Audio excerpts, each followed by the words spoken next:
Nick speaking, and welcome to this live stream. Right, today we are here to watch the preview of the new 9th edition starter set, which is going to be Necrons and Primaris Space Marines. But, well, we're basically here to see the Necrons half of this box set. So if you're interested in the Space Marine side, then this is probably not the video for you. Okay, so welcome everyone. We've got currently 44 people watching. Hello everyone. I've been having a little pre-chat in the comment section before we went live. And well, the Warhammer TV stream is currently on. They're just having a little chat before they start doing the proper reveals at 2 o'clock, which is around 15 minutes. So we have Mocha Bear 91. He says hello, and we've got Robert Marshall in the chat. The chat, as usual, is going crazy. We've got Rob Horsecroft. Hello, Rob. And Honda Madness is in the house. Hello, everyone. I really appreciate you joining. We've got people from all around the world: Singapore, Vietnam. We've got lots of people from everywhere. So I've been doing a little bit of hobby this morning. I've been painting my Spellcrow crystals, which, let me get them for you. I didn't plan to show you, but I will. We have Jam Jar 34 in the house. Hello, Jam Jar. So I've been painting. Hopefully they'll come up on the camera. I've only done 2 coats so far. But yeah, I've got these crystals. These are going to be on my flyer base. And we've got somebody in from Australia. Hello, Max. Welcome. And these little Spellcrow objective markers, painting them up. So I thought it'd be nice to have some new objective markers for 9th edition. So I've been painting those. And I've been building this. What do you think of this? So this is from Spellcrow. They basically sent me a load of bits from their collection, and yeah, I've just built this, some form of spider. I don't know exactly what it's supposed to be for. Hello, Dave Dog, welcome to the stream. But I was thinking the next time I do a Canoptic Cloak Cryptek, I might use this little spider for the cloak spider and have him magnetized to this one. Might be pretty cool. That would give me 3 different spiders for my 3 different Canoptic Cloak Crypteks. What do you think? Do you like that? Let me know. Okay, so let's just make sure we're not missing anything. In case you're new, this is our setup. Necrons are one of those kind of Necrons, mega bad guys of the Warhammer 40,000 universe. Bad guys, not this again. We're good guys. Short of various apocalypses that are about to unfold the galaxy, but the Necrons are kind of making their play with this edition to kind of become the preeminent supervillains of the galaxy. We haven't seen new Necron models for quite some time. It's been a while, hasn't it? Yeah, so we saw a new Cryptek, I think, is the latest one they got alongside the Adeptus Mechanicus box set a year or so back, I think. But prior to that, it's I think 5 or 6 years since we've seen. Yeah, almost a full chart ago. It has been a long time. Yes, and some of the things that we've just had hinted at are very exciting. I can't wait to see a little bit more of that. I like the fact that the Necrons sit as one of the sort of the macro baddies of the Warhammer 40,000 universe. You have, like, the Tau, for example, brilliant concept. They are out on one fringe. They're not an extra galactic threat from every direction, whereas the Necrons are everywhere, and they're not very nice. They're very nice. Kind of the deep lore of Warhammer 40,000 knows that the Necrons are a very big deal. Like this is the race that has already crushed empires prior to the Imperium. The Imperium isn't even the greatest threat that the Necrons will have faced in their existence. These are the people that humbled the old ones. They've slain gods. They've kind of broken the ancient Eldar Empire of old. All these kind of the history of Warhammer 40,000's universe on a kind of million-year-esque sort of scale has the Necrons kind of, systematically conquering the galaxy and humbling the various races. Humanity is basically like the latest in a series of foes that this army has kind of faced. And I think what's you touched on interesting there with the Tau and the Necrons, because I think a lot of the time we see see Warhammer 40,000 through the vision of the Imperium. We see the Imperium as kind of like they're the humans, they're the kind of easiest thing to relate to, and a lot of the other factions give you a really interesting counterpoint to them in terms of how they sit in relation to them. So the Necrons kind of represent this kind of ancient, much more powerful galactic empire, and humanity's Imperium looks even more pathetic in comparison to it. Yeah, absolutely. There's a provenance to just how long they've been doing this for. I mean, they've slept longer than the Imperium has existed. It's quite a horrifying thing. Hello, Justin. Little, welcome, my friend. Box. I've not seen him before in your setup. Yeah, he's joined on the box today. I think I tried to keep my the backdrop topical. Obviously, I think he's actually going to get painted up as a chapter. I think so. He's a little bit of a project. I think I might paint him up as a different Space Marine chapter at some point. So in future shows, who knows? You might see him start to slowly change. I've also got an Orc War Boss. He's just sitting there in the middle of mid paint as well, just getting ready for the new edition. You have previous for taking people's. Okay, let's just turn that down for a sec. Come back to me. So they've stopped. Well, it's quite interesting what they were saying there. Hopefully, 9th edition will represent Necrons how they're supposed to be represented. How he's talking about them there, that is what we want. So I was thinking, I've got a list. Yeah, so we've seen the cover of the box. So I think let's go back. They're talking about the box. I thought this would be like just a boring pre-ramble, but it's proper stuff. So the cover featured a Space Marine with a storm shield and looked like a kind of relic power blade of some sort. Primaris Lieutenant helmet, so a pretty good bet that guy's a Primaris Lieutenant. And we know that there's Necrons on the box set too. Yay! So there's at the bottom of the image there is kind of a legion of undying metal warriors marching forward in lockstep to the there we go to the doom of all empires ahead of them. So pretty good odds that you're going to have some Space Marines and Necrons in that box. We've seen a few models that we know are coming for the new edition. So we've seen a model that is a Primaris Lieutenant with that kit. Perhaps we'll see him in the box. We've seen some new Nekron Warriors, pretty good odds. We're going to see some of them in the box. Beyond that, exactly what the contents of the box is, we don't know yet. We've shrouded in mystery, yes. But we have seen a few of the other Space Marine and Necron models that are coming. So we'll find out exactly which of those are in the box, and there might be a few surprises in there as well for things we haven't seen. Okay, it's probably a good time to come back to me. So I've made a little list of what I think is going to be in the box. Judging from the pictures that we've seen. So I think we're going to have a Skorpek Lord, 3 Skorpek destroyers with one of their drones, what they called plasma sight.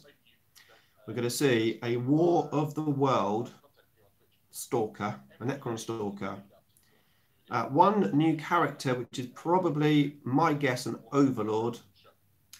1 new character, which I'm thinking might be Trazim, possibly, and 2 bodyguard sort of drone models. I counted 17 warriors and 2 scarabs in the picture. Seems a lot of warriors. And 1 immortal lord, which I think could be a Necron Lord with a new Necron Lord model, because the Necron Lord's Warsai has a green rod in, the Staff of Light and Warsai, so they're probably just getting rid of those. But that's what I'm thinking is in the box. It's going to be interesting to see exactly if that is correct or not.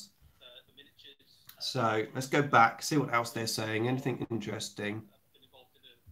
Kind of advancement of the Warhammer 40,000 storyline and that kind of mega narrative arc that has kind of underpinned the last few years of Warhammer 40,000 and the next steps of it as we go into this new edition.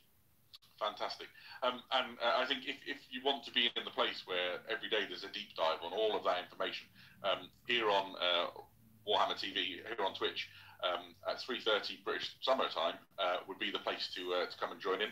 It's happening every Monday through Friday, and you'll likely be joined by Eddie or Wade, occasionally myself, and then somebody very knowledgeable from the Book of Box Game studio or the miniatures design team to sort of shed light on corners of the lore and all the exciting things that are going on. I don't think Illuminor will be in the box because he's going to be the Psychic Awakening I guess model. I have a question for you, Eddie. You're a little bit in the know. Once Pariah comes out. Many people. Have you started any new projects in anticipation of the new edition? I have. I've been eyeing up my Orc army and looking at various different shapes of patrol force that I could do alongside it. Okay. So I haven't got all the details. I haven't kind of. Okay. Let's come back.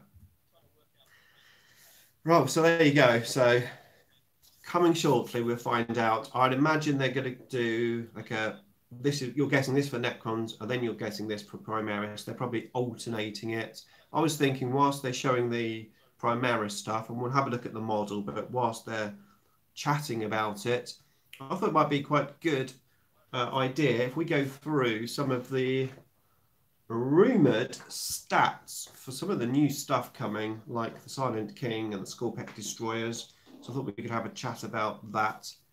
If you're up for it, let me know. I've had a very busy week this week. I've been getting my place of work COVID secure, ready to open on Monday.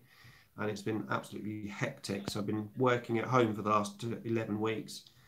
So yeah, going back to work was very, very busy. And I need to cut my hair again. I cast it once myself. Not too bad of a job, except don't look at it from behind because it's very long. Okay, what are they doing? They're just rambling, basically, aren't they? They're just rambling. So, obviously, I know a lot of you are from around the world. So, what time is it where you are based? What time? Let me know. I know some of you are staying up very late or getting up very early to watch this. As they ramble on. I just don't want to miss anything. 9 a.m. 9 a.m. 2 p.m. 8 a.m. almost. They are one of my favourite successor chapters. 11 p.m. I'm in Oz. So, okay, we are standing by. It's 11 p.m. Saturday night. First reveal video. Okay, here we go. Now is as good a time as any. Yes. Everybody join us in the chat. Thank you so much for being here. Let's roll tape on our first. Do it. Video. Let it be Necrons. Come on, start with Necrons. No. Yes. No.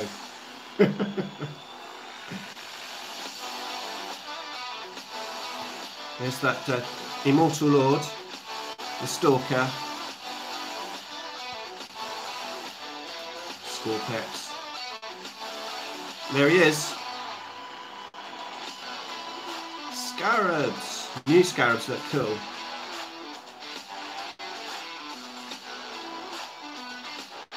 That banner. I'm interested to find out more about that banner.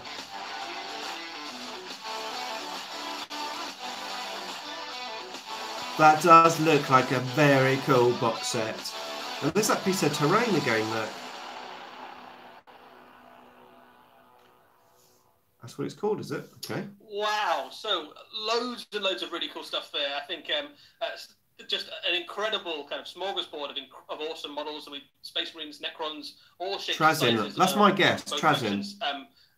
Adam, anything that caught your eye particularly? I don't even know where to begin. I think somebody summed it up in the chat really well when they said skeleton on a shield.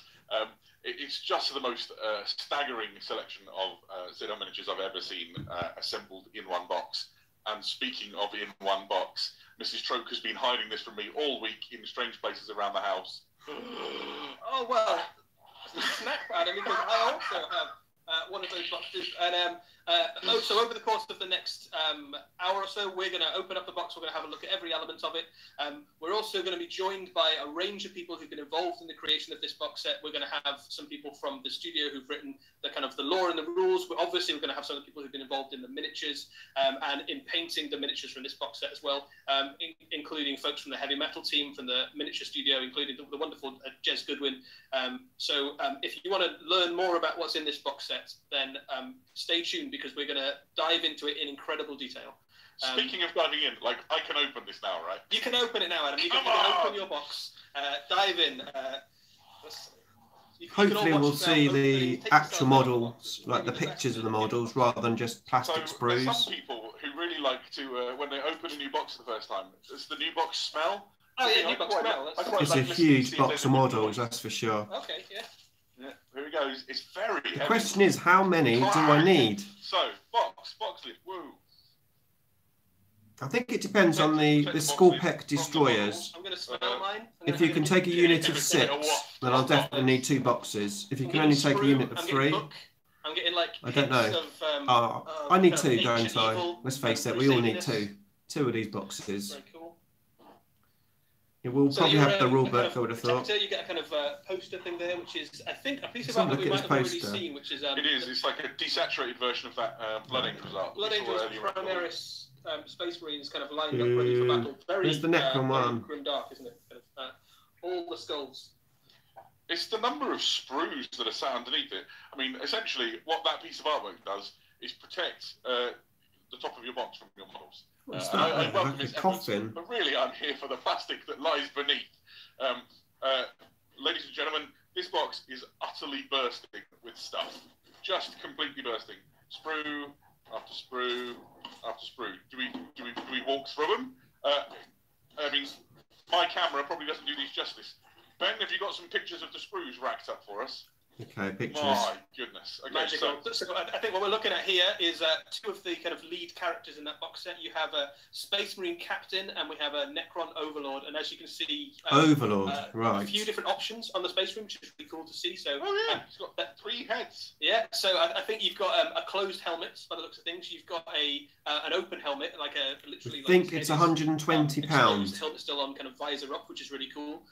It's kind of hinted at in the way that those Crusades pattern sort of helmets work, and then you've got the kind of bare head as well, which means that you can build the. I'm going to get a pen so I can write this down. That appeared in the cinematic trailer. Yeah, absolutely. Pretty cool.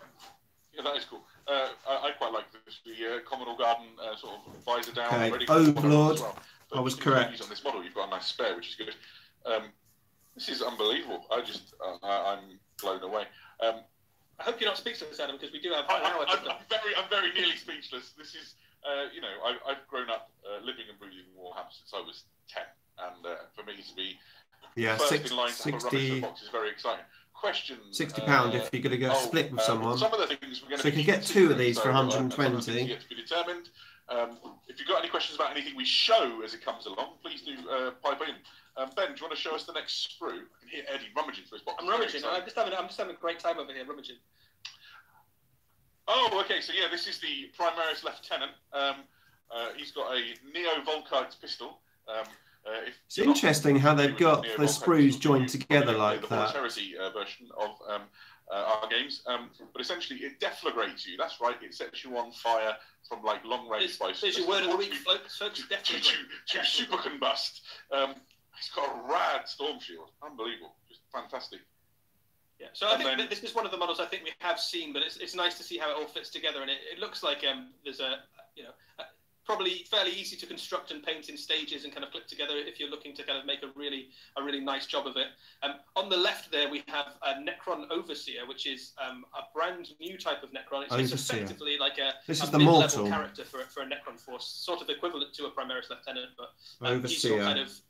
He's a big boy. He's a big guy. Yeah, he's a big guy. Okay. Put him in with your Warriors or your Immortals. Yeah. If you want a character to kind of lead those guys, check the rumours. He's the one to get with.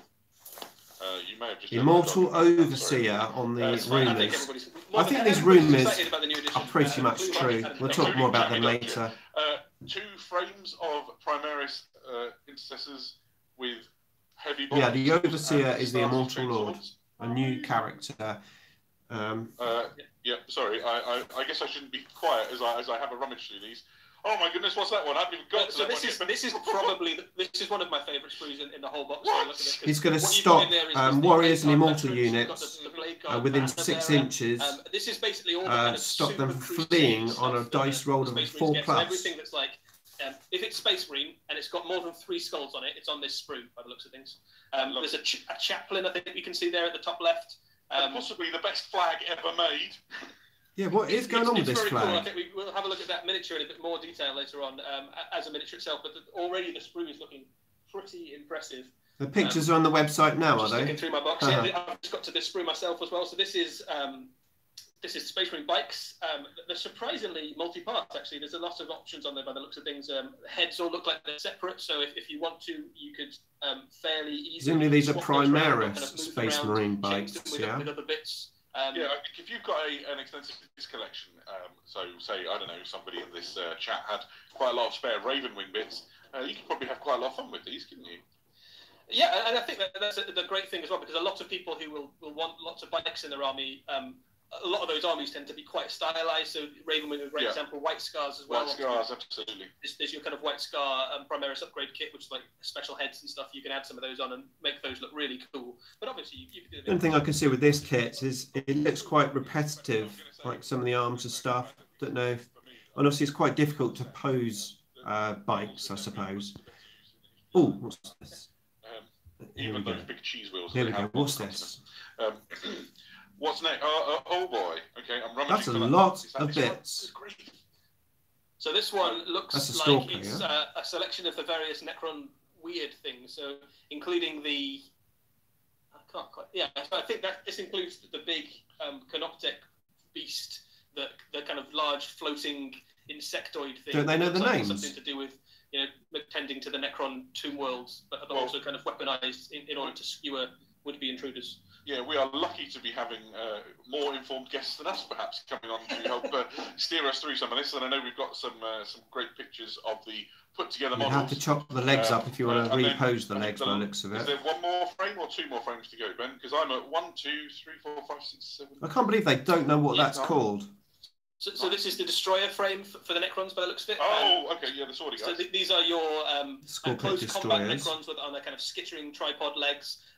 These are the unit that we saw in the cinematic trailer for the new edition, happily slicing its way through Space Marines. Very cool, but brand new unit for Necrons, one we haven't seen before. And it looks like as well, we've top right corner there, we've also got a little kind of accompanying Canoptek beastie of some sort, like a weird... I can't believe they don't know what they're looking at. Accompanies them, perhaps. We'll find out more about him soon, I would imagine. Well, boy, Phil's asking the question, will we finally be told the battle ready scheme for the new Necrons now? I'm pretty sure that some point between now and when you can have this in your hot little hands, you will certainly be blessed with a good paint guide from the cracking guys in the Warhammer TV. We will have one of the painters of the new box set on with us later on in this feed as well. So, so if you want to know kind of a little bit, a few tips about how to paint your Necrons in the colour scheme that we've seen, this is also the Warriors share some tips with you. And as Adam said, absolutely, how many we'll have do you get? More in-depth guides going up on the websites over the next few weeks. Look, so this is the Nekron Warriors. You got a lot of warriors in this box. Multiple gun options by the look of it. I think they do all have multiple gun options. And what I can only describe as quite a few cool-looking extras. There's some, like rocks and things for their feet to go on, so they look in cool poses. There's a whole cluster of scarabs down on the bottom of the... okay, scarabs come with them. Interesting. It certainly looks like there's lots of optional heads. Yeah, so it looks like you can build your Necrons kind of new if you want, and you can have all the heads complete, or you can have the heads kind of like smashed up and missing eye lenses and with broken jaws and stuff like that. So you can decide how. That's a good idea. That's a good idea. Underground, whether they've been corroded or not. Didn't say how many though, but I reckon that. I could probably look through this for ages. On my there's 17 in the picture, but allow the people who've watched to be a bit better informed. And I think we're about to be joined by. Bring the experts in and tell us exactly what's in there. Of plastic. Eddie has got to it before I have. What have you got? So I've got a new rule book, the new core book for Warhammer 40,000. So this is exclusive to this box set in this format. And what's really nice about the one in this box, I like the artwork. It's pretty cool. The title on the cover, it's just a pure piece of like wraparound artwork, which is really nice. And then inside it is just enormous. I think it's like 400 pages, 370 pages of Warhammer 40,000 goodness in there. So rules, background, lore, art, everything you have. I'll only need about 20 pages for the match day and then rules. alongside that, as you'd expect, transfer sheet, yeah. You've also got your build guides for the miniatures, and you've got a book which kind of gives you the kind of rules and lore for the contents of this box set specifically. Even the bottom of the box looks pretty cool. The lore for the box set, now that would be interesting. So that's obviously going to have the new Necron lore. So I can go and play with this now, right? Is that all right? There you go. I think so. Transfers for your Space Marines. Oh. No Necron decals? So we've just kind of had our minds blown by the box set. I think we're just going to take a kind of 30-second break while we go and get our first guest who can tell us a little. Okay, so there's interesting. There's no Necron decal. At least they didn't show it. But if you look at all the new Necron models, they've almost got the decals on there. Like if you look at the Heavy Destroyer that we saw, that's got the symbols going on. It's the sort of hoverboard section, which before you had to put the decal on.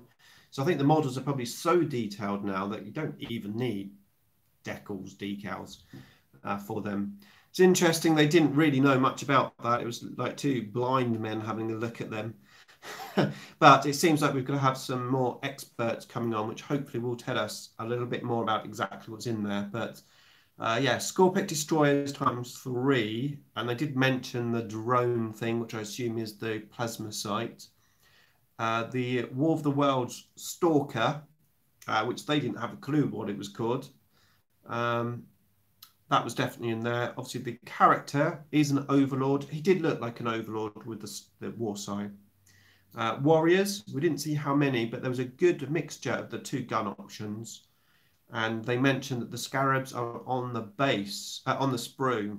Now, whether or not we get Scarabs with every sprue, like Tyranid Rippers are, hello, they're back. And Eddie, Adam's still with us, and we are joined by the wonderful Pete Foley from the Warhammer studio. Pete, thanks for joining us. Hello, thank you for having me on again. So we've just cracked open the new box set, Indomitus. Me and Adam have been just drooling over the miniatures, but I think we're all keen for someone who knows a little bit more about what we're looking at here to tell us exactly what's in this box and what's going on. So, Pete, what is this box set? Tell us about it. Well, I think you've already used the term launch box, and that's exactly what this is the box set that launches the next edition of Warhammer 40,000. And it's got everything you need for the next edition. So it's got loads of amazing new models for the new factions that are front and center this time. It's got saw you guys a few minutes ago showing off the core book, and it's a special exclusive one to that box as well. And then the extra book that's in there, the Edge of Silence, that brings you up to speed from the end of the Psychic Awakening into the next chapter of the story for Warhammer 40,000. So it's a bumper box of goodness. So you use the term launch set there. So this isn't a starter set then? No, that's right. This isn't a box set designed for somebody who's brand new to Warhammer 40,000 to get started with. It's designed almost entirely with folks like you in mind, Eddie. Thanks, Pete. That's right. So it's designed for people who are already into 40k and they want all of the new stuff for the new edition all in one go. But that's what it's for. It's got the. Why can't they have all of the Necrons in a set and then all the Primaris in a set? Exactly, Why force us to buy the whole set? So I don't want the Space Marine stuff. Immediately up to speed. This is the box for you. So it looks like all the miniatures in this box set are new. It's all new units by the looks of things. It's all the models in it are brand new, and there are more than there's ever been before in a launch set. It is good to have that every single model in there is new. I mean, that is good. They haven't thrown in some old things in there just to make up the numbers. That and the big book and the little book. I have to say that those new Necrons do look super cool. Do you want to talk us through what we can see on the screen there, Pete, in terms of what those units are and what they mean? Yes. Show us. Absolutely. Well, the Necrons. Led by an Overlord, who we can see he's kind of in the middle left area. Oh, there he is. See, look at this service. He's backed up by a Royal Warden. Let's see if the Royal Warden. Oh, don't they say an overseer? He's like a heavy bodyguard guy for the Overlord. I like the partially deflagrated skull on the floor there. That's a nice touch. Yeah. I was right with that picture, like his leg up on a rock. Just try it out. Who's this guy? We're quite right, Pete. We also have a Plasmancer. So I've never heard of a Plasmancer before, Pete. What's a Plasmancer? Well, he's almost like a wizard. Got no legs. Harnesses plasma in ways that seem like wizardry to other races, but it's actually super high technology. Should have boiled the brains of the Adeptus Mechanicus. It's like a new format, exactly, cryptic, so maybe. He's pretty fierce and a new type of character for the Necrons. Right. I think, Adam, these are your favourites, I think. I had a glimpse of these the other day. They're just like, I mean, I'm sure they have a serious purpose, but they're the best looking murder buckets you've ever seen in your life. Those are weird. Their programming is murder bucketing. I love it. Almost like Flave ones without that bucket thing. But they're there to look after the. What is this thing? Canoptic Reanimator. You were correct. It is called that. A that. little bit slower on some of these because I think people want a bit of time to kind of soak in the awesome and let me talk about them a bit. So, the Reanimator does pretty much what it says on the tin. They were thinking too far outside of the box when the Necrons named it this particular construction. It is there to fire nanotechnology at Necrons, making them shrug off them severe wounds, which, as you can tell, for Necron players across the world, it's going to add a certain degree of durability to their Nekron Warriors, who do look pretty shambly these days. I think from my perspective as well, this looks like it adds like another dimension to the look of the Necron army. Like a lot of your Necron forces are going to be kind of infantry at the moment, aren't they? But this gives you like a height addition to it, which just looks cool on the battlefield. Yeah, especially alongside the kind of shambling hordes of Nekron Warriors and things. And then let's see what's next. It's gone off order. There we go. Scorpack Lord. So really pushed into. I'm sure the miniature designers will talk about. Really exploring the destroyer cults and pushing on with that with this release for the Necrons. But this is a exciting new angle for them. So the destroyers are all going a bit mad. Their programming just fills them with bloodlust effectively, and this is the kind of boss man of the Scorpack varieties, of which there are some of the Scorpack destroyers as well. There we are. There's a couple of questions flying by in the chat. The first one was, can I buy this if I'm new? The answer is, of course, you can pick it up if you're new. I think the difference between this being a launch set compared to a starter set is that there aren't like little measurers and dice and like a beginner's guide. It's packed with even more models. But yeah, if you like the look of the Indomitus box, you go nuts. Yeah, and all the rules are obviously in the box because they're in the core book. Like Adam said, the difference between this and a starter set is usually a starter set would have a nice handy guide alongside it that would ease you into the rules of playing Warhammer 40,000 and give you lots of tips on how to paint your models and things like that. Whereas you can get all that information from the book, the big book, but it's not presented in that exact way. So there we go. Ooh. So this is the little insectoid thing that we saw earlier on. So a Canoptech plasmacyte. What's this fella, Pete? So he follows along behind the destroyers, ready to give, basically like fuel them up with plasma and make them go murder mental. They're already quite murder mental.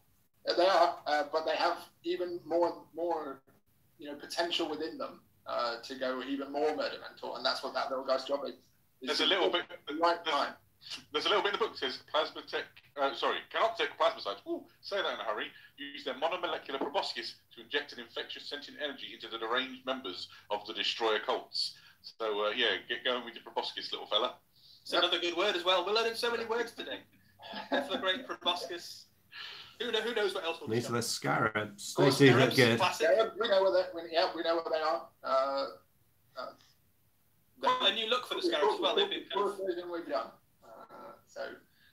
They look great, and there might be more. And then, of course, the Nekron Warrior, the staple. Now with two different guns. One box of 10 it's going to be, isn't it? You know? There were 12 before. I've turned off all of my various other internet stuff in order to run the. I don't believe. Unlike you guys, I don't have a copy of the book with me. I do. Thankfully, I'm flipping through the Edge of Silence book that comes inside it, and I can tell you they have Gorse Players and Gorse Reapers. Fundamentally, one is Killia at short range. I think that's the double-barrelly job, because we're used to Gorse Players. We've seen those before. Quite saucy, actually. 20 Necron Warriors is a pretty good start to a 20, okay. Well, if this is your first sort of toe in the Necron waters, as it were, that seems like a good way to get going. Yeah, and and then a bunch of elites and a plethora of characters, which on both sides, both factions in the box have a goodly amount of new character models. If it's going to be £120 and you're able to split it, basically costing you £60 for all those new Necron models, that is actually really good value, I think. Artificers and kind of almost kind of mages and advisors and things, and we've got a few more of those in this box. Yeah, exactly. We've just been waiting for the exciting models to arrive to start adding them in, and now we've got a whole bunch of them. Yeah. Since we've got you on the stream, Pete, I thought I'd ask you a little bit about the new rule book, because the new core book, because it's lovely as a book. It's very impressive. Massive. The artwork on the front is very cool. You've got kind of Gollum and Abaddon. So I suppose that's telling us that Chaos is definitely still a big part of this edition. They haven't kind of been replaced completely with the Necrons. Yeah, well, so absolutely. The core story of Warhammer 40. Now that's why you buy two. Imperium versus Chaos. You have two halves each and a book kind of each. The meta narrative across the entire, the entire story of 40k is just this time the Necrons are up to more mischief than normal, and are therefore the focus of the launch. But the core book is still has an Imperium versus definitely going to be Chaos. getting Still two of very these much boxes. an Imperium-centric viewpoint in that book, as it explains the galaxy. But one of the biggest things that's happening, which I don't want to spoil too much of, because of Psychic Awakening still going on. But the Necrons have been constructing some pretty devilish chicanery in a certain part of the galaxy, which is threatening everyone. Very cool. I'm Good. just looking at the book itself, and I haven't actually had a chance to look inside it before, and the artwork in it is You need very both cool. sides. There's a lot of new art in this. Well, there you go. I do have Space Wolf's army, but 40K art I'm not into it. outdone themselves. They're definitely not Primaris anyway. They've really blown it away, haven't they? With just the staggering amount of all the page furniture is incredible. The creepy little sort of extra bits and pieces, fantastic sort of thematic quotes in the sidebars. It's something else. Sorry, Eddie, I cut you right off. I think I've just found a page with Imperial Tarot on, which is pretty cool. So there's some Imperial. I'm just looking through it and just appreciating the art. There's loads of pretty cool stuff. I know that we saw. It is a very good day to be an Overlord. Weird Xenos races. They've mentioned some. In one of the They've mentioned quite a few things which actually seem to represent that this list of rumours that I've got here is pretty much correct. So I do want to have a chat about those later on in this stream. And how it's all the hierarchy of it all as well, which is got a nice kind of something like that, where you've got the kind of the Emperor and various levels of society kind of built underneath him. It's very dystopian. The page numbers stop at 367. From page 367 on, you've got pure art. So it is a chunky volume. And loads of it is lore and art and information about the armies and some fantastic galleries and exhibits. But there's also stacks and stacks of sort of rules content, including the thing I'm most looking forward to having a try with my friends, which is all lies in the narrative section with Crusade. I cannot wait. Yeah, so everything you need to do to start your know to start your Crusade is in that book, as well as obviously the core engine itself to play 40k. So it's crammed full. There's loads of exciting things I'd like to talk about with books and how they work in the future, but it's probably not quite time yet. No, that seems fair. I know waiting in the wings. Hopefully the app will have all the points values and stuff on there, so that will be good. Essentially the High Lord of Warhammer 40,000 models to come on and talk to us about some of what's in here. It's been fantastic having you No, we don't know who that sneaky thing is behind the monolith. I have one question before you go. Do you think if we used red plastic, people would build models faster? I think it has to be true, doesn't it? I think it's got to be right. Right. Okay. Thank you, Pete. It's been lovely having you with us. We're going to take a small break where you can all watch a video, and when we return, we'll have Jez Goodwin with us on the stream. Hang on, everybody. Okay, we'll hang on. Let's have another look at this, because this was cool. The hour has never been darker. Oh no, this is something different. Our broken Imperium, ancient horrors rise to steal what remains of the Emperor's light. Yet, hope remains. Our Primarch has returned to us.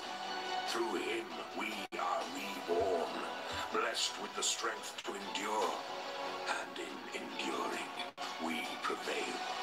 We are the Ultramarines. We are the slayers of kings. None shall stay our wrath. Why didn't you say we are the poster boys?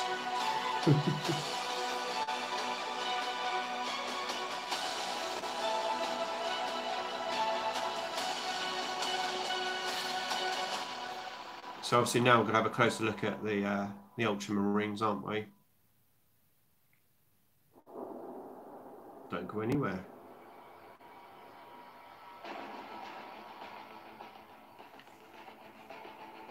Well, I have to say, I'm glad they did the Necrons first, but wow. I mean, that is just awesome. I'm very happy with what we're getting. My name is still Adam Troke. I'm still joined by Eddie Eccles, and now joining us here on the stream is the man, the legend himself, Jez Goodwin. Jez, it is a pleasure to have you join us here on this 40k preview stream. Thanks for coming in today. Well, I'm not come anywhere, have I? I'm sitting in the torches of solitude. You know, I didn't actually have to come into the office or anything, did I? I know. I guess the commute is easier today than normal.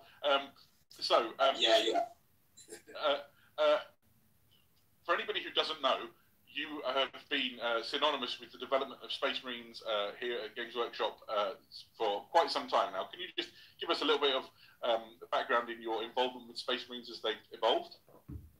Oh, well, that goes back to the first ones we did. I worked on the first RTB-01 Mark 6 plastics back in the day. That was last century. And I did a huge amount of work on the Mark 7s and work on all the chapter stuff with that. And then I think it might just be a bad microphone more than anything. And then I was called back in to do some stuff for the Primaris. Fantastic. So Primaris Space Marines are all... Okay, they're talking about Primaris Marines. And we're seeing a little bit of a different look. Shall we turn around and have a chat about some of the rumours? What do you think? Let me know in the comments. Or do you want to just stay on these Space Marines? I guess. Right, okay. I think we looked at the fact that the Primaris have been out in the galaxy for a while, and you could either look at it as they've reverted to type, or they've picked up some habits from their let's have a chat. older brethren. So, let's have a chat. You're going to get more honours. Right, we're back. Talk Necrons. Right, okay. Where's my list? So, a lot of stuff in there was definitely a reflection of what I've read in these. Just turn that down a bit. In these rumours. So, let's go through them. Let's start with the Silent King, shall we? So, apparently, Ballistic Skill 3, Toughness 6 with 8 wounds and a 4+ invulnerable save. And he can move 10 inches, Weapon Skill 2, Ballistic Skill 2, Strength 7,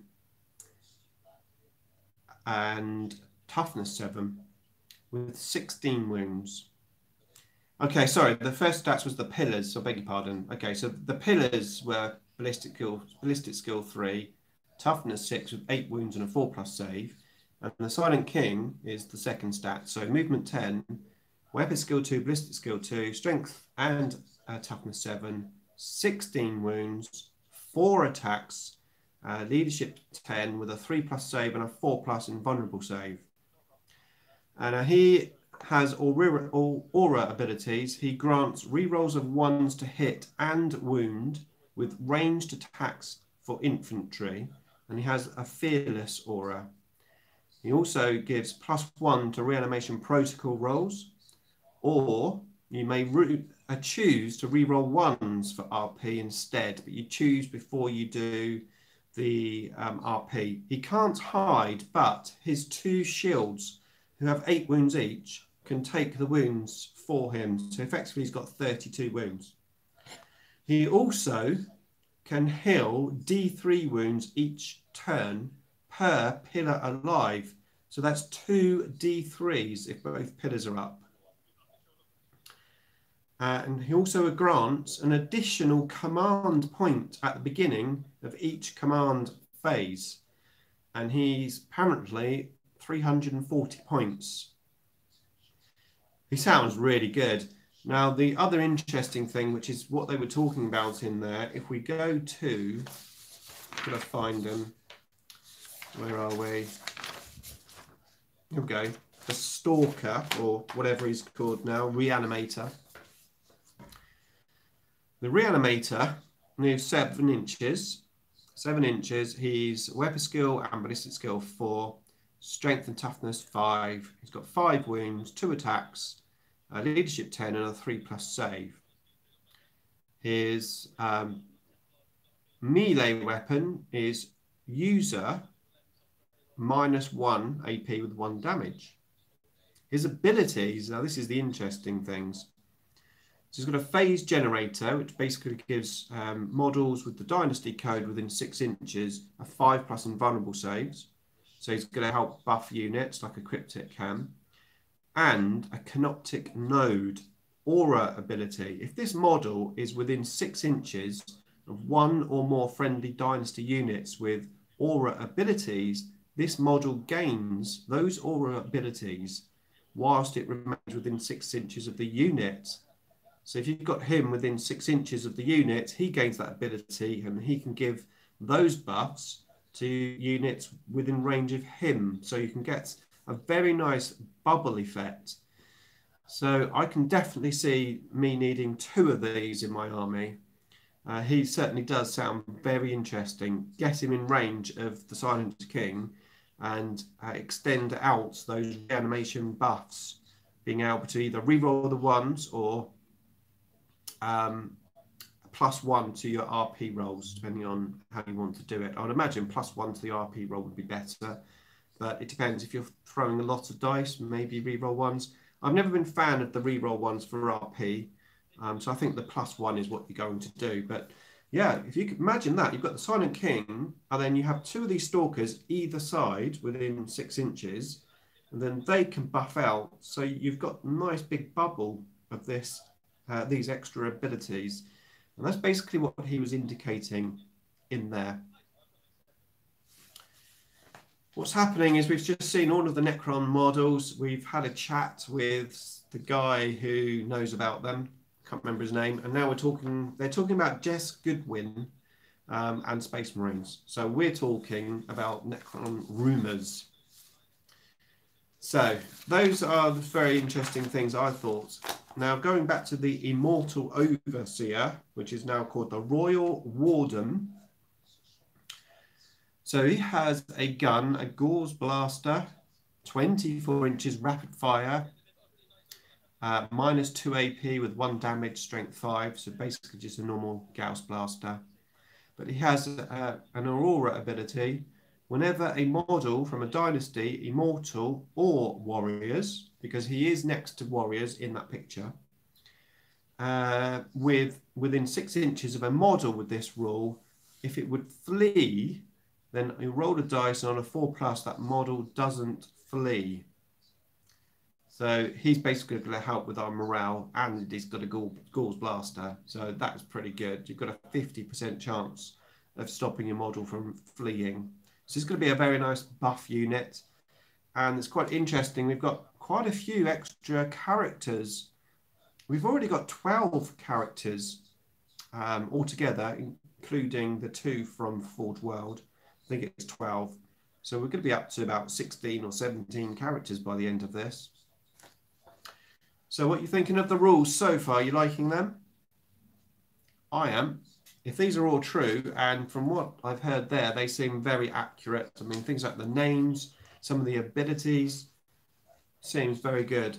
Necrons don't run. Well, there's going to be new morale rules in 9th edition, and I think it's going to have more of an effect. So, yeah, maybe we will need these new rules. What I've heard is pretty good. It does seem very good. Yeah, we have to see better on the field how it's working.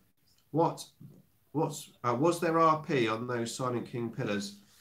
The pillars themselves, they don't say. They say they've got a Tesla sphere on each one and a power of the Catan on each one on those shields, and they can take wounds for the Silent King as well. Which rumours? These are the rumours for the Necron stats, which were leaked a few days ago. What do you think about plasma? Yeah, let's have a look at those plasmancer. Oh, the plasmancer, that's a different thing. Yeah, well, they didn't really explain what he does. I thought it was going to be Trazin, to be fair. But he looks very cool. He looks like he could just be like a Cryptek type model, but maybe it's going to have different buffs to him. And what's else? Those drone things, I'm very interested. They didn't really tell us much about it, but they look like flayed ones. Let's be honest. They've got those big claws, but they've got that sort of bucket thing on the top, which is very weird. I must admit, I think out of all the miniatures that's there, those buckets, they do look weird. But what are they? They didn't actually really tell us anything about that. Hopefully we might hear some more later, but we'll find out. Now, the Scorpex, because there's a very interesting rule about the little plasma site. Where are we? Let's find it. It's the Silent King. Right. Stalker. So many notes, so many notes. I'll find it in a second. Overlord, Scorpex Lord, Warrior, Stalker, Silent King. There we go. Right. They're talking about Space Marine still. Okay, so the Canoptic Plasmacyte. If a Canoptic Plasmacyte is accompanying a unit of Scorpex destroyers, then that unit may re-roll unmodified reanimation protocol rolls of a 1. If an enemy unit is destroyed in the fight phase by an attack made by a model in this unit, then you may re-roll all reanimation protocol rolls for the rest of the battle. So if your Scorpex destroyers kill another unit outright, then you can re-roll reanimation rolls for the rest of the game. I'm thinking you're going to want to take these guys into a really puny, weak unit first, kill them, and then start getting your buffs. So that sounds very good. So I think you're going to want one of these guys running alongside your destroyers. And obviously you've got this Scorpex Lord as well, which is going to give them extra buffs. So I'm very interested to find out how many of these destroyers you can have in a unit. Obviously there's 3 in the box. I'm really hoping it's going to be at least a unit of 6. Although with 9th edition rules, do you really want to take 6? Maybe 5 would be better, because as soon as you get to 6, then it's going to give advantages to some armies depending on the guns they've got. Unit size ideas are 3 or 6. I'm really hoping it's 6. If it's going to be 3, even with 4 wounds each and the saves and the buffs that they get, I think 6 would be good. But it depends how many points they are as well, doesn't it? Because they could be quite expensive models in terms of points. So maybe you'll only be playing 3s, maybe 2 units of 3s. But that's hopefully going to be revealed at some point. So that's my biggest question, is how many we're going to get. The box set, I must admit, I'm really happy with it. And the fact that it's only got the new models in, which from my point of view, as like a very old Necron player, I'm not going to get any duplicate models in this box. So I can buy 2 of them and I've still got all new models, which will be awesome. So yeah, I'm really, really happy with it. Yeah, it's going to be awesome. I've been talking to Richard, Captain Morgan's Wargames, and we have decided to go halves because he's got a Space Wolves army. I do have a Space Wolves army, but mine's the old 13th Company, and I don't really want Primaris Space Marines in there, so yeah. So don't go anywhere. We won't. I'm not quite sure what's coming next, to be fair. We'll find out in a second. So what do you think, guys? Are you liking it? Are you liking the box? And I want to know, how many will you buy? Okay, we've got Ed Cottrell now. What's he going to talk about? Designers behind the new Miniature designer. Box set. Okay, Ed, that's for joining cool. us. That's all right. How are you guys? We're good. We're having a great time just Wicked. talking 40K at the moment. I've been watching you downstairs on my TV, so. Well, hopefully you survived the ordeal. Certainly, Yeah, Saturday afternoon. It's not been too bad so far. Good. Saturday afternoons don't get better, in my opinion, than being allowed to crack open a new Warhammer 40,000. No way, yeah, it was awesome. It was awesome seeing you guys crack the box open, and it makes it all worthwhile, really. You know, all the effort and stuff. It's wicked. So. Well, I think we're just the first two of many tens of thousands who'll be cracking the box open over the next few weeks. Yeah, for sure. Crack the box open the next 2 weeks. You were fairly heavily involved in. When is this coming out? This box? Set. Just tell us, what was your contribution to this set? See you later. Started out with mock-ups actually ages ago. I was trying to work out earlier when it was. I think it's probably about 3 years ago. So I produced mainly the characters for the Space Marine side. So your Chaplain, the Judas, the ancient. He said a few weeks. And also the Assault Marines. I wonder if the rules for all of those new Necron models are in the box. Great. So then we can use our current codex. We'll have the rules for the new stuff in the box. So I think I'm right in saying maybe the other units, like the big Catan and stuff that's coming, maybe they'll come at a later date. What's it like to kind of have worked across 2 editions box sets of Warhammer 40,000s?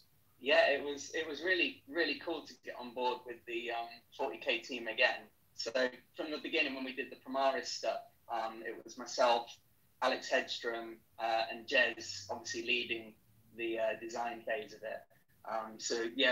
It began sort of like trying to work out what size those guys were. You know, we like 3D printing loads of different mock-ups and stuff. But yeah, we always knew that we were going to pre-ordered in 2 weeks for release in July. Doubling down on. I wonder when Pariah's going to come out though. Armor shapes and all that sort of stuff. We weren't going to go full grimdark with them, but we always had it on sort of in the back of our heads of where we were potentially going to end up. It was quite nervous seeing them develop when other designers took like the dollies and designs that we produced and started. Hello from Pennsylvania. Hello there. How you doing? You layer over them, don't you? You kind of start with your basic armor shape and then you build up and you add helmets and extrapolate the design. We designed like the standard intercessor dude first. Hopefully they'll have the designer of the Necrons in a second, because this guy did the Space Marines. We kind of always try and produce them early on as like a canvas for what comes later. So, you know, even from like working on a bolt rifle, you know that you're going to have to put areas on it that are relatively plain, so that when, you know, a captain or a lieutenant or someone gets that piece of weaponry, you've got space for heraldry and stuff to go on there, and you need to give yourself a place to go. So that's kind of, I think what we've got now is like sort of bearing the fruit of that labour, if you know what I mean. So where we deliberately didn't put stuff before, we've now been able to just go to town on these guys and really go full grimdark. So yeah, I think the idea of it being a canvas is really interesting, because I think you're absolutely right. Those kind of first wave of Primaris obviously had lots of okay, we've got more Space Marine talk. Okay, so yeah, it's very interesting. So it's coming soon, which we need to have Pariah surely first. I think it's going to come very, very quickly. So we'll have Pariah with the new Illuminor model. Obviously this box set, which is obviously the launch of 9th edition. So in that case, 9th edition will be coming around July. And I assume that the extra Necron models, which we've seen in the picture, like the big Catan and the new Monolith, will probably come later, which in some ways is probably a good idea, because Obviously, finances. I mean, if they released all of this stuff in one go, well, who could afford all that? So, so probably having it spaced out is going to be the best option for sure. Yeah. So I am actually thinking, and these are just little thoughts at the moment, but you may have realised that I'm just about to hit 18,000 subscribers, which means I'm only 2,000 subscribers away from 20,000 subscribers. And I'm thinking of doing a giveaway when I hit 20,000 subscribers. And it's more than likely is going to be some of the new Necron stuff. So, yeah, if you can help me get to 20,000 subscribers, sooner rather than later, then that would be awesome. So don't forget to share my channel. All of your Necron buddies, you know, just share my stuff basically for me, because I'd really appreciate it. And the more the merrier. And like I said, when I hit 20,000 subscribers, I will definitely be doing a giveaway, and it's definitely going to be some cool Necron stuff. Definitely. What it will be, I don't know, because obviously we've got so much coming, but I will definitely give you guys some new Necron toys, or at least a chance to win some Necron toys. So, yeah, like, comment, share to Twitter, Reddit, wherever you share to. Always appreciated. So, yeah, thanks very much, everyone. It's a great time to be a Necron player. It certainly is. I am very excited. Actually, don't think I've been more excited about Necrons than I have been now. This new stuff is really, really made me excited. What can I say?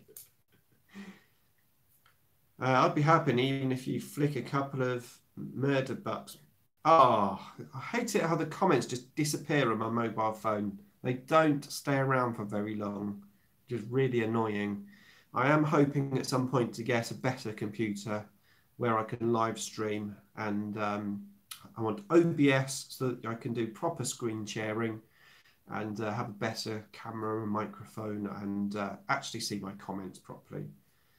Have you hit up Games Workshop about getting Necron stuff? Not recently. I did do it previously, and I just didn't get a reply, to be honest. I think they probably don't want someone that just does the Necron stuff. They're probably looking for people that just do everything. And I don't know that they're actually taking on new people now. I think maybe those times have gone. They've got their set people. So, yeah, I just have to buy it. And I know you can buy it cheaper elsewhere, but I would actually buy mine from Games Workshop because I want it on the day of release so that I can get a video up as soon as possible. So, yeah, I will be actually ordering it from my local Games Workshop and picking it up there, even though it's going to cost me a bit more money. But that's what I do for the channel.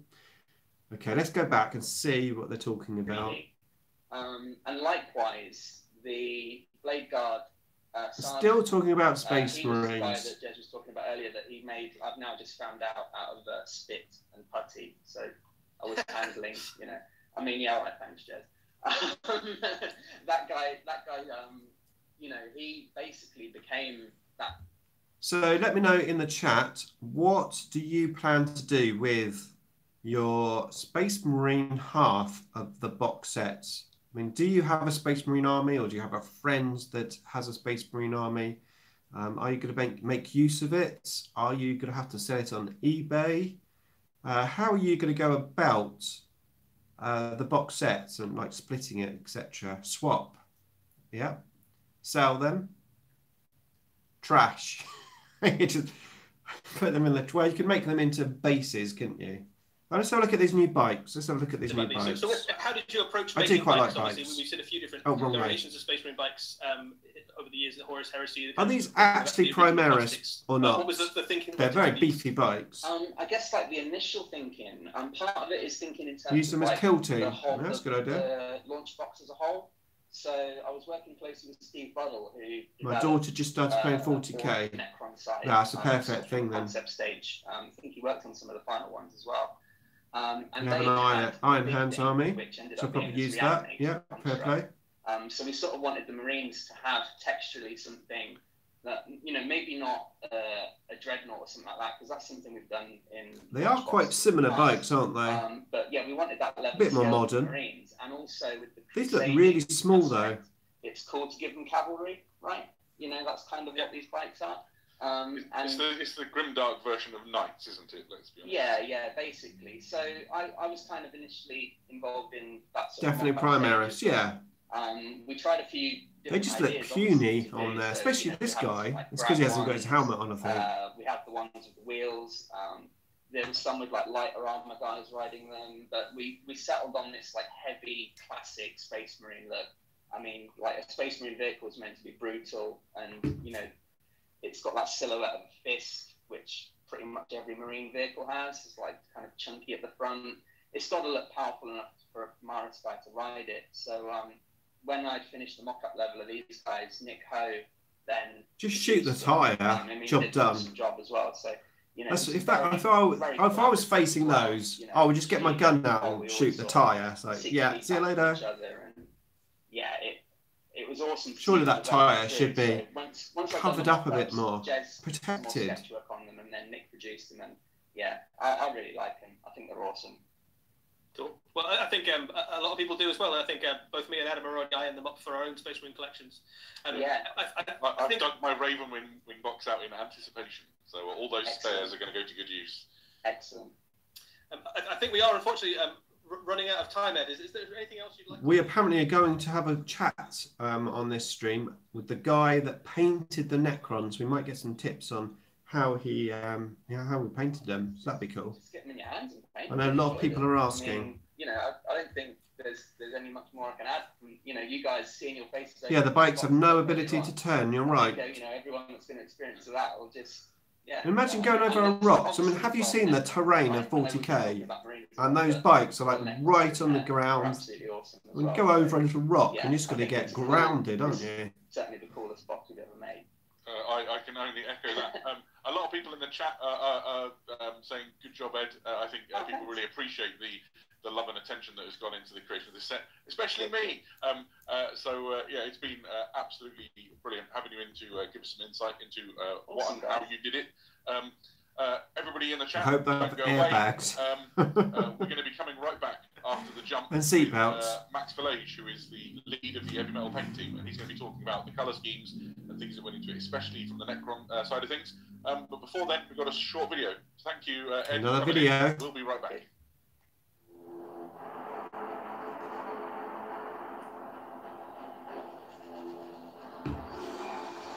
Hopefully this will be the Necron video.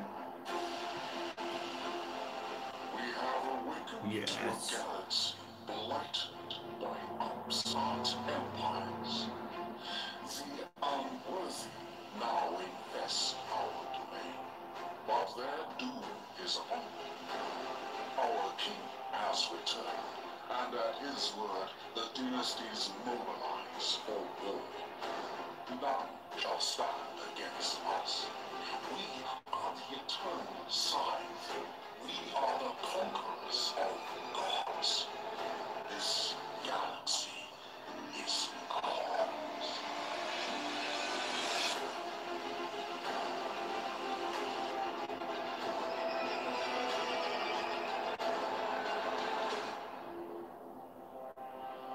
Okay, I'm not sure what I think about that. Very weird voiceover. Those two little legless things next to that guy, though, they did look cool. Don't go anywhere. Okay. Well, I think it's going to be Necron Talk next, which will be cool. Hello, everybody, and welcome back again. I'm still Adam Troke. I'm still joined by Eddie Eccles, and now we're joined by heavy metal master Max Village, who has been working tirelessly to do all the fantastic paint jobs you see on these incredible. Yeah, Plasmamancers. Yeah, that's it. Thanks. Yeah, cheers, man. It's lovely to have you in. So tell us a Necron. little bit about what you do for people who don't Hello, know. Nav. I'm part of the heavy metal team. There's 12 of us right now that design all the paint schemes and paint all the stuff that you see on the front of all the boxes, basically. So there's a lot of work behind the scenes of coming out with the schemes themselves. and then realizing that on the models to really like bring them to life. I think so. Pretty exciting stuff. Yeah, well, that's fantastic. You can see your sort of artistic flair even in the brilliant posing and light you've got on you as a camera box. Somebody in the chat just called it out. But let's get down to business. Necrons have had a big visual overhaul for this box set. How have you and your team gone about approaching this big change? I think, I mean, all the factions in 40k have developed over decades, really. And you, anytime you revisit a range, you have to kind of strip it back to the core essence of that range and really examine it and start again. And if you end up in the same place, great. That's what we've done with a lot of the stuff, or we've like revisited Sisters of Battle in the past and similar ranges. But it's also okay to kind of go in a slightly different direction. And if you end up in that place, you just have to make sure that it's because you're staying true to really like the core essence of that range, if that makes sense. And I think that's something that we really try to do with these guys. There's so many different dynasties. Doing a new one, especially in conjunction with the Silent King waking up and returning, and all the narrative elements that were part of that, felt really appropriate and really cool, and like a good opportunity that we couldn't really pass on. Yeah, it is a good time to revamp. So how do you approach the preparation and research that this requires? So for the Necron specifically, me and Neil Green is the senior painter on the team. I mean, he's been around a long old time, hasn't he? Yeah, legendary.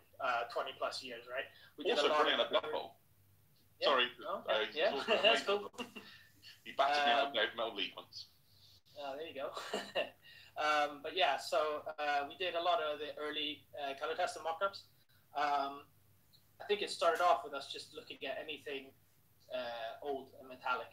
Really, I remember like I literally spent days gathering and laying out pictures of ancient coins and just looking at like different metallic alloys and how they've oxidized over centuries, and like figuring out what to do with that. And then we just did maybe 50 different versions and different ways of like almost on a scale from super grubby and rusty to like pristine, and we could kind of pick and choose our favorite elements from that. That was the initial stage. Sounds good. So what new visual cues and ideas did you and the miniatures team come up with when you were working on these together? So I think Steve did something really great. So Steve Buddle made this maquette for us with like a Nekron Warrior kind of just in a neutral kind of pose, slumped over a little bit. And what he'd done was he'd split the model lengthwise in half. So one side had all the armor panels on. The other side was completely exposed, almost like a Da Vinci-esque kind of anatomical study, where one half was just had the endoskeletal structure underneath. And what that really meant was that we could. I want that model. They are constructed fully. That'd be cool. And we came up with this idea of the undersuit and the skeletal structure underneath being in this dark metal, almost like wrought iron kind of style texture, and then had the copper plating on top, which I think came out really, really cool. Fantastic. You can see the Nekron Warriors here on the screen, and that sort of almost coppery feel. It's got like a nice ancient sort of tone to it, hasn't it? Yeah, I think there's a lot of keys that we wanted to hit, and like to really tie it back into that narrative. So like the dark undersuit or the skeletal structure as an example is like it looks really sinister and menacing. It also pushes it as far away from a human skeleton as possible, so it definitely adds to that kind of vibe.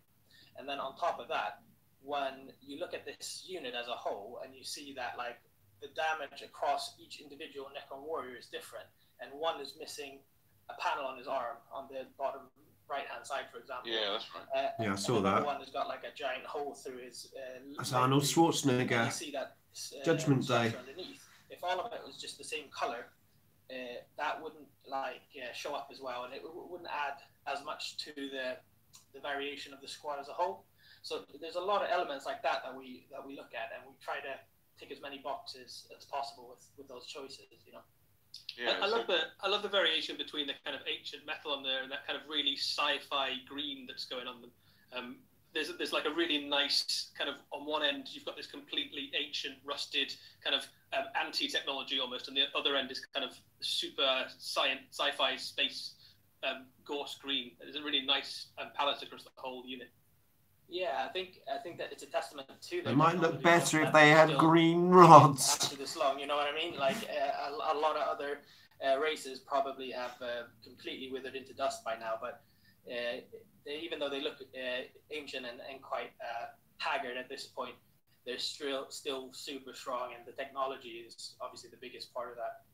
You can imagine almost like if you turned the technology off and the green bits went away and they kind of collapsed to the floor, they'd look like they were just an ancient, rusted, dead statue, wouldn't they? It's only once you have that kind of power flowing through them that they start to get up, and it kind of feeds into that sort of horror element. You can imagine loads of them kind of in a tomb somewhere with all the lights off, just piles of rusted metal, and all of a sudden bits start to glow and these monsters sort of rise up out of the ground. Yeah, definitely.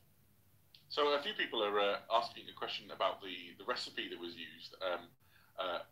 How do you go about sort of picking the actual colours from the Citadel range for those?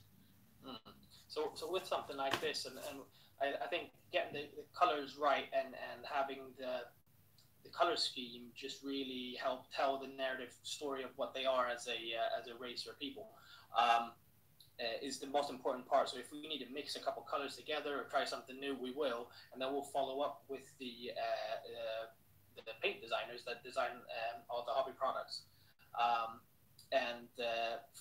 For this example, we started off with like a Rune Lord brass base coat. So now I think alongside this, we're getting a new Rune Lord brass spray. We're getting new washes to kind of glaze and grubby these up. So based off of the mixes that we're doing for this, all the stuff that we see here that's been painted, we're getting a full range of things to support that as well. So it makes it even easier for people to recreate it themselves. Yeah, that's really exciting. I didn't think I recognised any of the colours from the range. Paint in the same style as the Metal team. I think ever since I was a little boy, I wanted to paint like the Metal team. It's good to know that the same tools and paints are going to be available to give it a go. That's really exciting. Yeah, I mean, there's Ultramarines have Macragge Blue. We need the equivalent for these in the new Necron dynasties, definitely. Cool. So okay, that is interesting. We should probably definitely getting some love, aren't we? Went into the Space Marines as well, I suppose. No. We've seen a lot of Ultramarines in our time, but these ones they've taken the sort of the Gothic aspects really up a notch. How do you approach what you've painted in this box to make it distinct? I think there's a combination of making it a little bit more gritty and realistic. Like one thing that I think we kind of gloss over a little bit, the narrative aspect that I really, really love about the Primaris up until this point, and especially with this release, where you go, the first range of these really clean, sterile-looking Marines were constructed by Belisarius Cawl. And it's that impersonal kind of touch of the Adeptus Mechanicus that's all part of that, from that narrative perspective. Now, fast forward a couple hundred years, they've been in these suits, they've been on these crusades, their own culture and heritage, each individual chapter has brought that back into this now. So, like, from a visual and design perspective, all the stuff that Jez and Ed were talking about is great. And then from a narrative perspective, it makes so much sense as well. And I think it just ties it all together. So with these guys specifically, we're doing more weathering, I think, than what we've done before. We're looking at the iconography, especially the heraldry and the different like bits of personal kind of denunciation. Oh, look, another lieutenant. Like the transfer sheet is full of stuff. Like you see these 3 small Imperial Eagles on that tilting shield. You get like a load of Imperial Eagles of that size that you can cut out and just use individually however you want. So you can really, it's like the new transfer sheet is like a sandbox for you to just put together different types of iconography and really give each Marine its own identity. I love that idea of them kind of starting out really pure and crisp, and almost being more in line with almost the original vision of the Imperium when Guilliman commissioned them, and then as they sort of hit the reality of the first millennium. So they just talk about Primaris there. So that was interesting, wasn't it? So it is a new paint scheme. It's going to be good to have some new colours, especially dedicated for Necrons. I was trying to work out how they'd done that colour scheme, and it is quite unusual, and I didn't really recognise any of the colours, so that explains it. A new colour coming. That'd be cool. Will more Tyranids follow the Silent King's return? Quite possibly. There's obviously going to be some extra fluff with the Silent King coming back, and there is obviously rumours of the Tyranid inclinations, and some of the names even of quite Tyranid-ish, aren't they? Hello, Cats9. Welcome to the stream. Got to give the Marines those re-rolls. Absolutely. Absolutely. Let's just make sure they're not talking about Necrons. There's so much cool stuff. I think everyone on the team that worked on this project would say the same. It was really hard to choose. I think there's some aspects. Forgot to turn the camera around. That, like Jez was talking about, just a deeper look into the chaplaincy and what the Judiciary means to that whole thing is awesome. I think the Reanimator contract, I was lucky enough to paint the Canoptic Reanimator, and that was just so much fun. And the first time we saw Steve's early mock-ups for that, it was just like, this is... that is a weird and wonderful weird model. And creepy. Obviously, we know there's a version coming with a big gun on the top. And you can't even tell what it does. Like you look and you're like, what and there's a big gun on the top, but I don't think that was in the box. Glowing, strange alien orbs doing. It could be almost anything. If you're there must be two versions. Imperial Guardsman or something facing one of them, you've got no idea what's coming your way. Yeah, definitely. It's got like these weird scythe arms as well that are like hunkered up underneath it that you can kind of pick out there.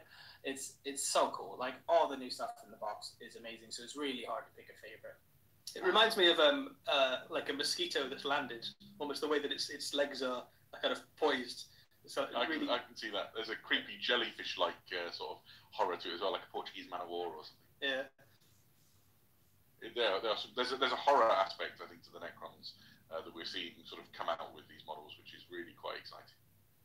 And again, I mean that strips back to, it goes back to the core essence of the backstory of the Necrons is really horrific and dark and sad in a lot of ways, you know.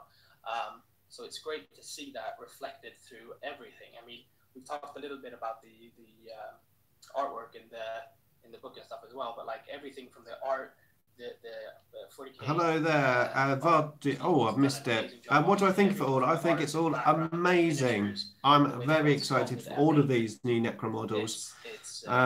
Even the Warriors, because I'm going to need some of those Reaper guns, so I'm going to basically build all of the new Warriors with Reaper guns and have all my old Warriors with the Gauss Flames. Bases, my old Warriors on small bases. Obviously, these are going to be on big bases, so it might be a bit odd. I might have to work on that. It's probably one of the best known organs of Games Workshop for the incredible job you do, and I know we all love seeing the stuff that you worked on for the first time. So thank you for sharing your. That was cool. Speaking to him.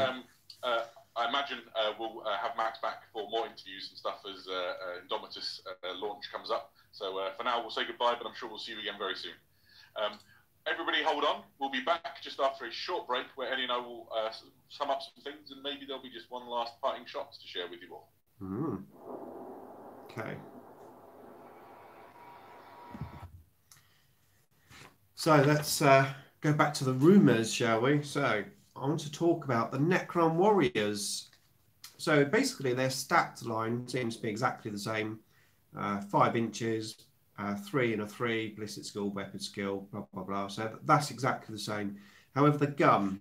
So the Gauss Flare, which as we know is staying, the stats for that is exactly the same. Hello, they're back. That was quick.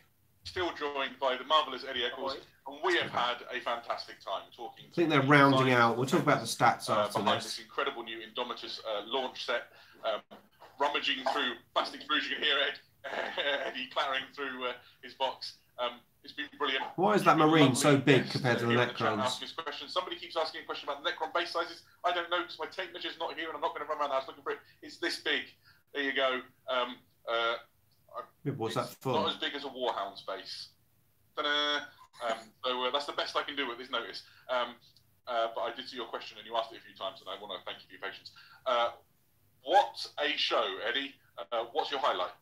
So I think obviously a new box set for Warhammer 40,000 is always exciting to have a look at. I think today it's been particularly interesting to hear from some of the people who've been involved in making it. I don't think we've ever really had a chance to talk to people in as much depth about new sets. Yeah, the box art isn't amazing. Always fascinating to hear, especially the set. It's very Space Marine orientated. And we will have more of that coming up over the next few weeks as we count down to the release of the Indomitable box. And there's no Necron poster in there either. There's a Space Marine poster, no Necron one. If you want to keep up to date with everything to do with the new 40k as we move towards the launch of Indomitus, is tune in at 3:30 BST to this very channel you're on right now, because every day we've got in the week guests from the Book and Box Game Studio from Miniatures Design, helping talk us through all the cool stuff that's coming. 65 millimeters is the number that's come up in my chat. If that's the answer you're looking for, I hope it's right. A bunch of people have said, how much is the box? We are not going to reveal that today. There's some things that we're not talking about. What I can say is that the box is incredible value. I have it confirmed that the contents of it, you would save more than half the price compared to buying those things separately. So yeah, I mean that big rule book's like going to be about 50 quid, isn't it? Box sets go, and some people have said, is it limited? The answer is this is a launch box. When it's gone, it's gone. This is designed for the true fans of Warhammer 40,000 who are hyped for a new edition of the game. So there's lots of them. You will be able to get your hands on one if you want one, but for a limited time. So don't delay, because they won't last forever. Is that fair to say, Eddie? Yeah, that's absolutely true. So okay, it's interesting. We've made lots and lots and lots of this box. It's the best box for Warhammer 40,000 we've ever made. So we've made absolutely loads, but it will not be around forever. It's like I need 3 then. To celebrate the new edition of Warhammer 40,000, and it is definitely designed for fans of Warhammer 40,000, so they can kind of jump in with both feet into the new edition and enjoy all the new miniatures from day one. Absolutely, and as we said at the top, it is designed with established collectors in mind. It doesn't come with dice and tape measures. But if you've been watching this and maybe you've never made the jump into 40k, this is a fantastic box to start with if you wanted to. Right, what is left for us to say? We thanked everybody for turning up. We've talked about some of those questions that have been flying through the questions in the chat. Maybe we finish with showing something, maybe a glimpse of 40k to come even further down the line? Absolutely. I think before we go as well, worth saying that if you've enjoyed the show today and you'd like to see a little bit, we're going to have a look at the models in a bit more detail. Obviously, the Warhammer community website will feature nice close-up pictures of all of the miniatures we've seen today, so you can go and have an ogle at them at your leisure.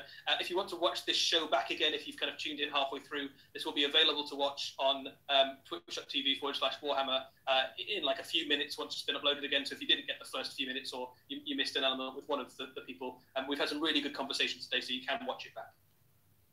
Perfect. Thank you, everybody, for tuning in. It has been a pleasure to spend some time in your company. Eddie, it's been great talking to you about this and rummaging through, frankly, the most exciting box I've ever opened in my life.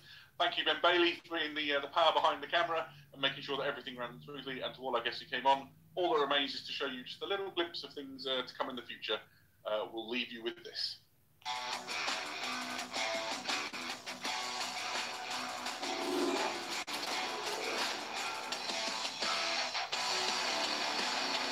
Yes, heavy destroyer. Oh, what? That's the guy with the big gun. Quad gun thing. Yes, look at that. Heavy destroyer. Doom Stalker. Look at that. Now that is cool. Okay.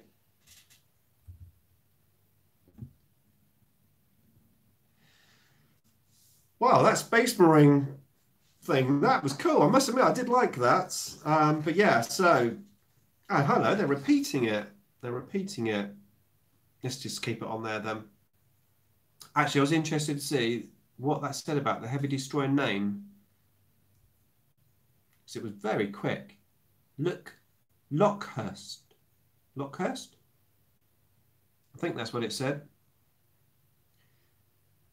Okay, Destroyer is a chunky boy. He certainly is. That's the Heavy Destroyer. So, be interesting to see what the normal destroyers are. I assume they're going to be the same kit, but just with a smaller gun. Okay, so let's go back to the Warriors. We were talking about the rumours of the Warriors. So basically they're exactly the same, except obviously they've got this new gun. And the new gun is 18 inches. It's an assault 2, strength 5, -1 AP with 1 damage. So it's effectively 2 shots at 18 inches. So it's a slightly shorter range, but it is an assault weapon. So potentially, depending on the dynasty that you're taking, I mean, if you want to get these up close and quick, that assault weapon could be quite good. Like I said, only 18 inches. So I think it depends what you're doing with your warriors. You know, I mean, the other gun's rapid fire, so it's only going to get 2 shots at 12 inches anyway. So I think the Gauss Reaper, even though it's only 18 inches, will be the weapon of choice. So yeah, that was that one. And the other thing we're going to have a look at, which we haven't done yet, is the Skorpek stuff. So we've got the Skorpek Lord, which is, or has, a movement of 10 inches. So he's pretty quick. The normal Skorpeks, I believe, are 8 inches, but they have the ability to advance and assault, which is really nice and probably needed, to be fair. Weapon skill is 3, ballistic skill 2. No, sorry, the other way around. Weapon skill 2, ballistic skill 3. This is on the Lord. Strength 6, toughness 6. He has 8 attacks. I'm getting confused here because it's just got numbers. I think it's 8 attacks, 5 wounds. No, it's the other way around. 8. Yeah, I don't know. It's just a random amount of numbers on this sheet. But leadership 10 and 3+ save. We've got an 18-inch assault 4 gun, which is strength 5, -2 AP with 1 damage. For each unmodified wound rolled of a 6, the target unit suffers a mortal wound in addition to other damage, so he can inflict mortal wounds, which is great. And his melee weapon is user, so he's only going to be strength 6, but he's a -2 AP, and each time the bearer, with -2 AP with 2 damage, each time the bearer fights, it can make 1 additional attack with this weapon. So he gets extra attacks, and you can re-roll wound rolls for this weapon. Re-roll wounds, pretty handy. The Reap Cleaver is strength user at -4 with 3 damage. It's quite interesting. The Skorpek Lord's strength 6 is going to be the strength of his weapon in close combat. Abilities: Living Metal, Hardwire Hatred. You can reroll unmodified hits of a 1 for this model, and United in Hatred, an aura ability, which is why he needs to be with his Skorpek destroyers. You can re-roll unmodified wounds rolls of a 1 for this model, and models from friendly dynasty destroy occult units within 6 inches. Now, presumably, destroy occults is a new keyword. Hopefully, the normal destroyers will have that as well. So, effectively, he's like a destroyer lord previously that we had, which is pretty good. So you can re-roll the 1s to wound and also to hit. Phase Shifter, he's got a 4+ on vulnerable save, and as I said, he can advance and still charge later in the term. So that's the Lord. And then the actual Skorpeks, which I need to find. Where are they? Here we go. Skorpek Destroyer. So yeah, movement 8 inches. With weapon skill and ballistic skill of 3 and strength and toughness of 5 with 4 wounds, 3 attacks and leadership 10. Okay, so it's 8 wounds on the other guy. I've got 8 wounds. Weapon: Hyperphase Reap Blade, which we know about that. We've seen the rumours on, we've seen the release of that one.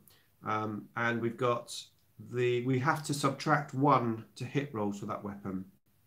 The Hyperphase Reap Sword is -2 with 2 damage, but each time the bearer fights, it can make 1 additional attack with the weapon. Reanimation Protocols, Hardwire Hatred, Skittering Advance, so again we can move and charge the same turn.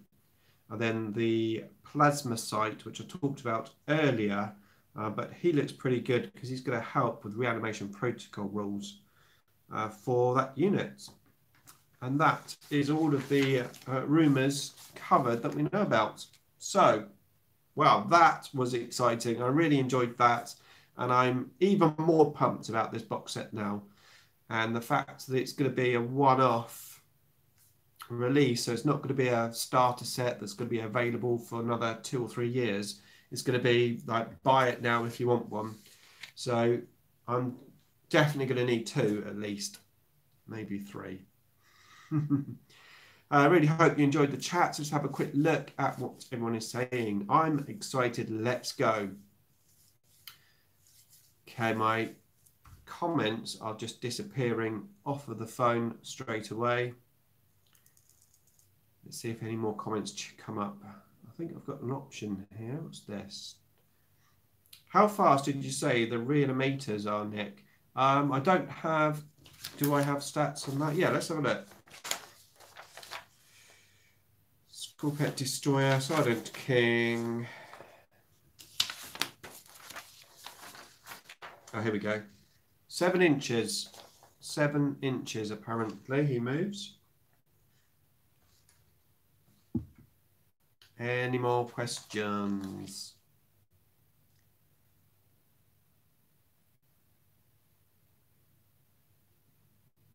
Top chat. Would be good to use them to support the destroyers. Yeah, I'm really hoping we can play both the destroyers and the Scorpet destroyers all in one army. That would be cool. So what happened to Dark Imperium box set? Split it into Primaris and Death Guard, start collecting box sets. I assume it's going. They don't seem like there is going to be a starter set, or maybe there is another starter set coming, maybe. Okay, I've got Richard's been messaging me because he is at work. And I say Richard, that's Captain Morgan's Wargames. If you don't know his channel, he's at work and he's just messaged me to say, what did I miss? You can post those notes you have or do a video on it. Yeah, I did think about doing a video, but as it's only rumours and effectively not officially announced rumours, I wasn't going to make a video on it. Tell him everything. I will tell him everything. Any smaller sets with paints and stuff? I don't think so. When are the stats coming out? I assume the stats will gradually be leaked, or not leaked, but put up on the community page, you know, like they do every day, little snippets. Otherwise, I suppose the rules are going to be in that starter box set. There's a special rule. There's a special book in there for the starter set, which I assume is going to have the fluff, the story, etc. So I think you're going to pretty much want that starter set. I know I definitely want it. ×2/3. I need to start saving. Talking of saving, if you would like to support the channel, there is a join button in the bottom where you can join the channel. I've got a 99p level. You'll get things like late nights just posted there, some emojis, custom emojis. You also get access to some exclusive Edict Beer wallpapers. So yeah, and you'll get a little badge by your name just for 99p. Okay, so I think that's it for me. We've gone on for 1 hour and 40 minutes. That is a fantastic live stream time. Amazing. Time's flown past. Just make sure there's no more questions. Here are the emojis. Thank you, Late Nights with the boys. Appreciate that. Rumoured, no set price yet. Don't leave us. Well, if you start asking me some questions, I can answer them and we can stay. But I will need questions because I don't have much else to say. I'm going to be cooking tomorrow. I have a day of cooking because it's my girlfriend's birthday. And I've been asked to cook a scratch-made meal because obviously we can't go out to a restaurant at the moment. So I went shopping this morning, got loads of ingredients, and I'm going to be cooking for her. So yeah, that should be fun. Have you seen the updated article on the Warhammer website? What, the one that's just gone up? No, I haven't seen it. I'll go straight there after this. I imagine it's basically got lots of pictures and stuff of what we've just seen. I suppose we could have a look now because that Twitch stream we don't really need. Shall we do that? Okay, let's see if I can get on there. Stay safe, Nick. Thank you very much. Okay, let's have a quick look. I'm sure this is probably just what we've seen. Let's see. Advert. Now look at this thing. I think I know why I like this. It reminds me of the Terminator film. You know, when they're in the future and he's on the top with the gun. I must admit, I like that. I do like that. That is cool. Some sort of quad gun. Here we go. This is the heavy. That is chunky. I wonder if there's no flying base. Is he attached? I think his tail might be attached to these rocks, which are probably part of the model. Are they doing away with flying bases? It's on a different base as well, look. I wonder if flying bases are going. Could be.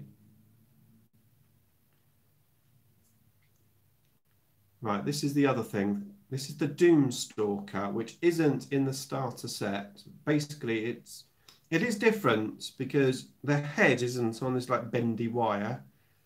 And he's got those guns there and the big gun on the top. The other one's got little scything talon things. He does look cool. Okay, that's it. Yeah, I wonder, are they getting away from flying bases? Let's have a quick look at something.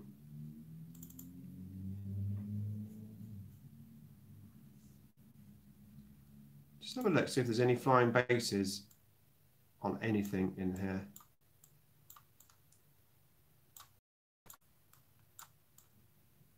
There's literally nothing with a flying base.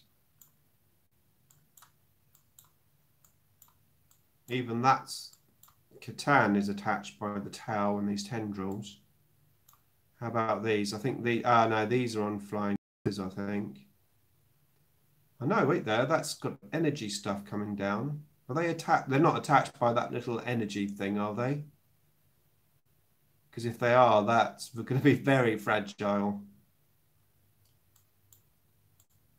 That is attached with the little legs and the energy thing. Interesting, no flying bases. I wish I could join you. Deserve it, man. Thank you for all your help. You're more than welcome.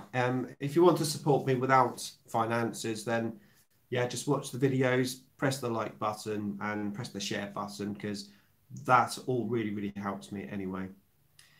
Okay, so I think I will end the stream here. So yeah, thank you everyone for watching. I really appreciate it. And I'll see you in the next video.